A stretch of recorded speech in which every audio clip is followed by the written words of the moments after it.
took a while, but I'm glad to finally have the ability to be on this platform. Pretty sure my sisters will follow suit within the next few days or so. Oh, hey Buttercup. Gotta say, that was pretty good timing of you to join as soon as I start talking about the rest of us being on this platform. Ha! Didn't expect to pull that off. So, are we just waiting on Little Bubbles at this point? I mean, I guess we are.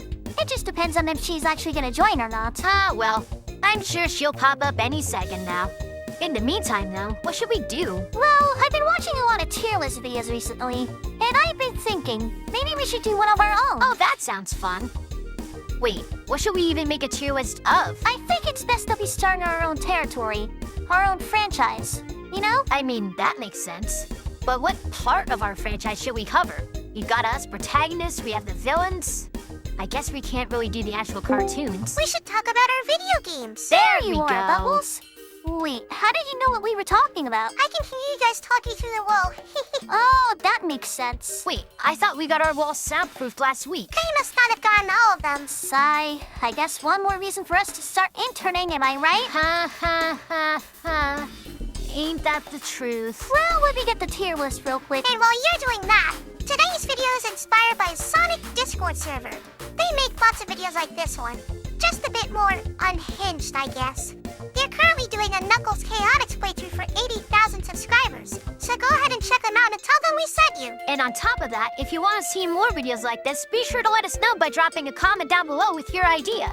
Your support is much appreciated. Alright, I got the tier list up. And for the record, we aren't going to be talking about any of the crossover games where we make a playable appearance. First up are the Game Boy Color games, Bad Mojo Jojo, Paint the Townsville Green, and Battle Hymn. These aren't awful for our first set of video games, but man, they haven't aged well at all. I'll start off by saying the basic gameplay is pretty much the same across all three.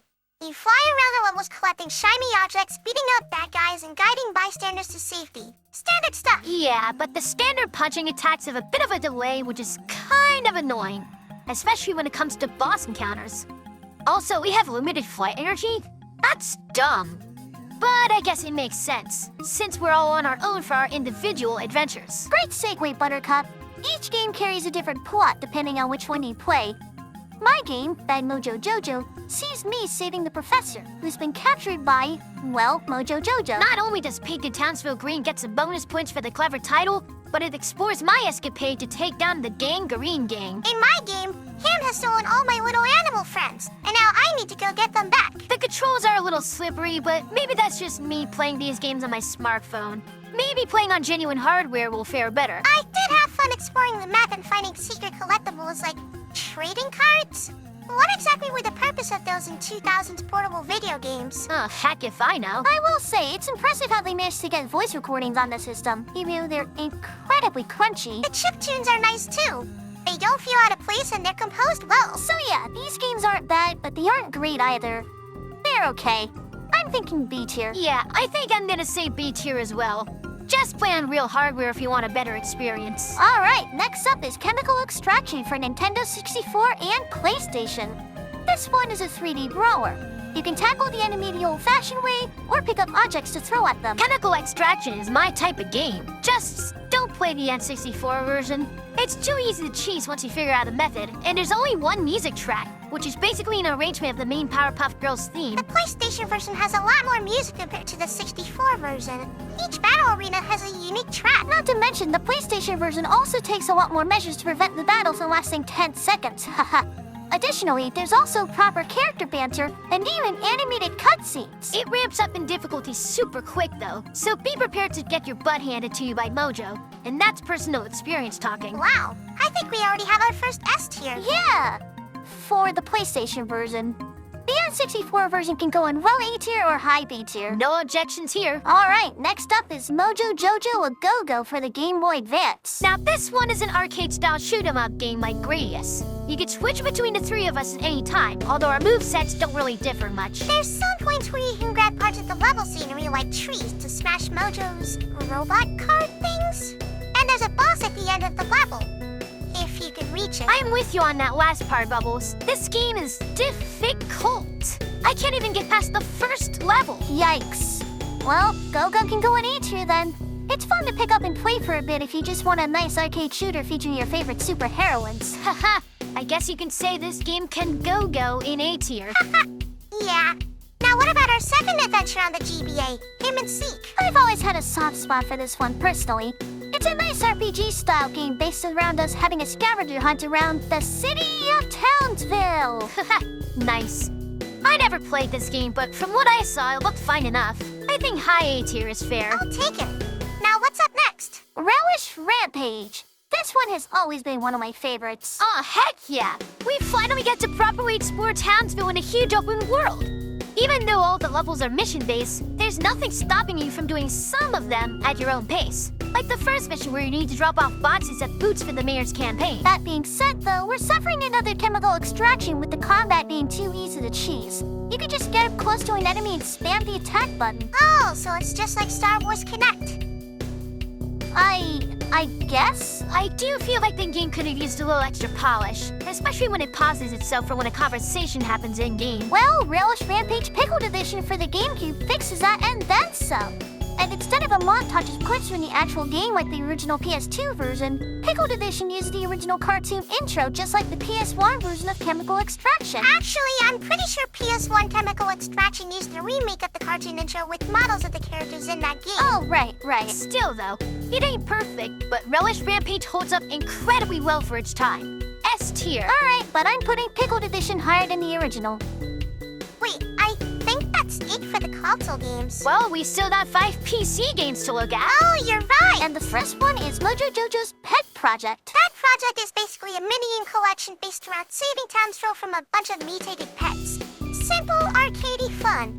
This might be one of my personal favorites simply because animals are the main focus here. Yeah, don't know what else I was expecting coming from you. Sorry, I'm a little, what's the word? Biased? Alright, Pet Project can go in A tier. Now we're on to Gamesville, though. This one is interesting.